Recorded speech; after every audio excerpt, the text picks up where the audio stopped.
அனைவருக்கும் தமிழ் புத்தாண்டு நல்வாழ்த்துக்கள். வரக்கூடிய தமிழ் புத்தாண்டன்று உங்க வீட்டு சமையல்ல இந்த 3 பொருட்களை மட்டும் அவசியம் சேர்த்து சமைங்க. அது என்ன பொருட்கள்? அதனால என்னென்ன பலன்கள் நமக்கு கிடைக்கப் போகிறது? அப்படிங்கிறத பற்றி தான் இந்த பதிவுல நம்ம தெரிஞ்சுக்க போறோம். வரக்கூடிய தமிழ் புத்தாண்டு பராபவ வருடமானது சதய நட்சத்திரத்துல பிறக்கின்றது. அதுவும் செவ்வாய்க்கிழமையில பிறக்கின்றது. இந்த நாள்ல நம்ம அறுசுவை உணவுகள் சமைப்போம் இல்லைங்களா? அப்படி நம்ம அறுசுவை உணவுகள் சமைக்கும்போது, கண்டிப்பாக நம்ம சமையல்ல இந்த 3 பொருள்களை நம்ம சேர்க்கும்போது, அஷ்டலக்ஷ்மி கடாட்சம் நம்ம வீட்டுக்கு கிடைக்கும். நமது குடும்பமானது வாழையடி வாழையாக வாழும். நம் வீட்டில் பணப்புழக்கம் அதிகரிக்கும். அப்படிப்பட்ட அந்த 3 பொருள்களில் முதல் பொருள் என்னன்னா, உளுந்து. உளுந்து கட்டாயம் சேர்த்து கொள்ளணும்.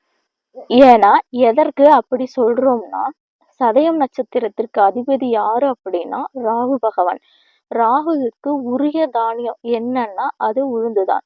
பொதுவாகவே ஒரு குழந்தை பிறக்குது அப்படின்னா, எந்த நேரத்துல பிறக்கின்றதோ, அந்த நேரத்துல என்ன நட்சத்திரம் இருக்கின்றது அப்படிங்கிறத வச்சுதான் அவங்களுக்கு ராசி, லக்குனம், அவங்களோட வாழ்க்கையே எப்படி இருக்குதுன்னு சொல்லுவாங்க. அதே மாதிரி தாங்க இந்த ஆண்டு பிறப்பது சதய நட்சத்திரத்துல பிறக்கின்றது.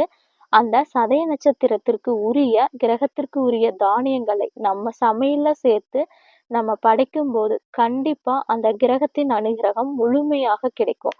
அந்த ஆண்டு முழுவதுமே நமக்கு சிறப்பாக இருக்கும்னு சொல்லலாம். உளுந்து அப்படினாலே பலருமே வடை பாயாசம் செய்வோம். இதுல ஒண்ணும் பெரிய விஷயம் இல்லையேங்க. அப்போ நம்ம எப்போதும் போல செஞ்சிடலாம். அதுவும் ஒரு சிலரால செய்ய முடியாது.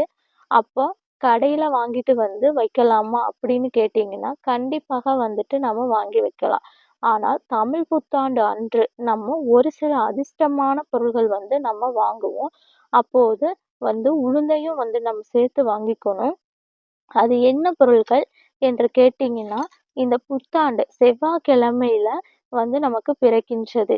செவ்வாய் அதிபதிக்கு சிவப்பு வண்ண பொருட்கள் ரொம்பவுமே பிடிக்கும். அதனால குங்குமம் வாங்குவது ரொம்பவுமே சிறப்பு. கண்ணாடி வாங்குவதும் ரொம்பவும் சிறப்புன்னே சொல்லலாம்.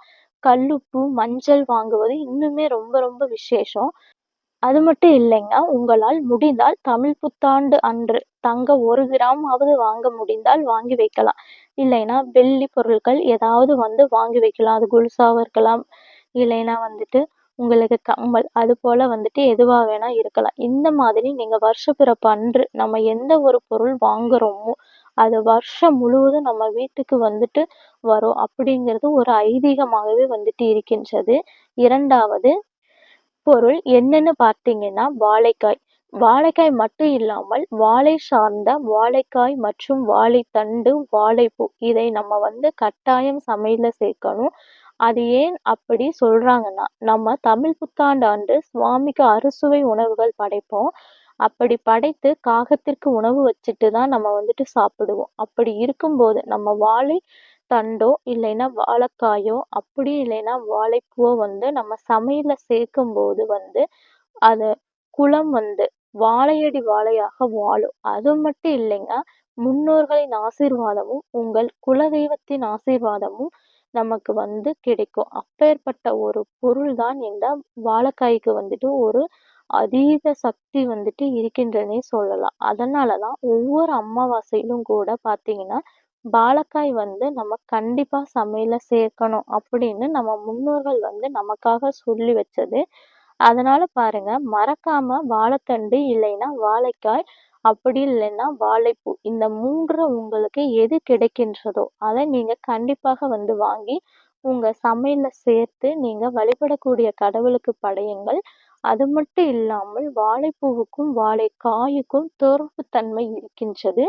நம்ம அறுசுவை உணவு படைக்கும்போது துவர்ப்பையும் நம்ம சேர்க்கணும்.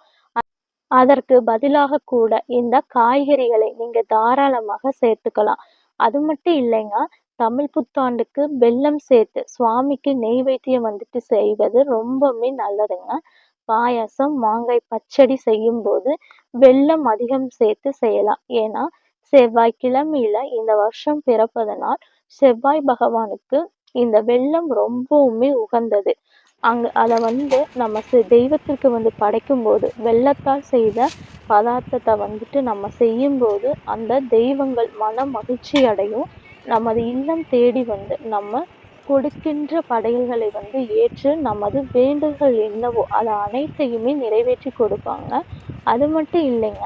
இந்த பராபவ வருடம் வந்து பெண்களுக்கு அதிக முக்கியத்துவமான வருடமாகவும், மகாலட்சுமி தாயாரினை வழிபாடு செய்யும்போது, இந்த பராபவ வருடத்துல வந்து அதீத நல்ல பலன்கள் வந்துட்டு கிடைக்கும்.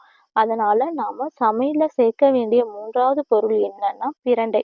பிரண்டை அப்படிங்கிறது பொதுவாக நம்மளுடைய பாரம்பரிய உணவுகள்ல உண்டு.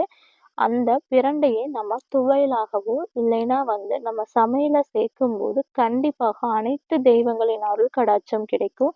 இதுவுமே நம்ம உடலுக்கு வந்துட்டு ரொம்பவும் நல்லது. இப்ப வீட்ல குழந்தைகளுக்கு பசிக்கவே மாட்டேங்குது அப்படின்னு சொல்ற குழந்தைகளுக்கு கூட இந்த பிரண்டை துவையல் வந்துட்டு கொடுத்தீங்கன்னா, அவங்க நல்லா சாப்பிட்டு அதிக பசிய தூண்ட செய்யும். அதனால சின்னவங்கள்ல இருந்து பெரியவங்க வரைக்கும் இந்த பிரண்டைய சாப்பிடும்போது அவங்களுடைய தேகம் ஆரோக்கியம் வந்துட்டு கூடும். இந்த தமிழ் புத்தாண்டு தொடக்கத்துல நம்ம எந்த அளவுக்கு ஆரோக்கியமாக நம்ம உணவுகள் செய்து கடவுளுக்கு படைத்து நம்ம குடும்பத்தாருக்கு வந்துட்டு கொடுக்கிறோமோ, அந்த அளவுக்கு நம்ம குடும்பம் வந்து வருடம் முழுவதுமே ரொம்ப சிறப்பாக இருக்கும். அது மட்டும் இல்லைங்க, நம்முடைய குடும்பத்திற்கும் அனைத்து லக்ஷ்மி கடாட்சமும், அனைத்து தெய்வங்களின் அருளாசியும் நிறைவாக கிடைக்கும். மேலும் இந்த நாள்ல உங்க வீட்ல பச்சை கற்பூரம் இருந்தாலும் அத பயன்படுத்திக்கோங்க. அப்படி இல்லைனாலும் தமிழ் புத்தாண்டு அன்று சிறிது பச்சை கற்பூரம் வாங்கிட்டு வந்து வீட்ல பணப்புழக்கம் எங்கெல்லாம் இருக்கோ அந்த இடத்துலலாம் வைக்கும்போது பணப்புழக்கமும் வந்துட்டு அதிகரிக்கும்னே சொல்லலாம். இந்த பதிவு உங்களுக்கு பயனுள்ளதாக இருந்திருக்கும்னு நினைக்கிறோம். மீண்டும் வேறொரு பதிவில் சந்திக்கும் வரை நன்றி, வணக்கம். அனைவருக்கும் சித்திரை திருநாள் நல்வாழ்த்துக்கள்.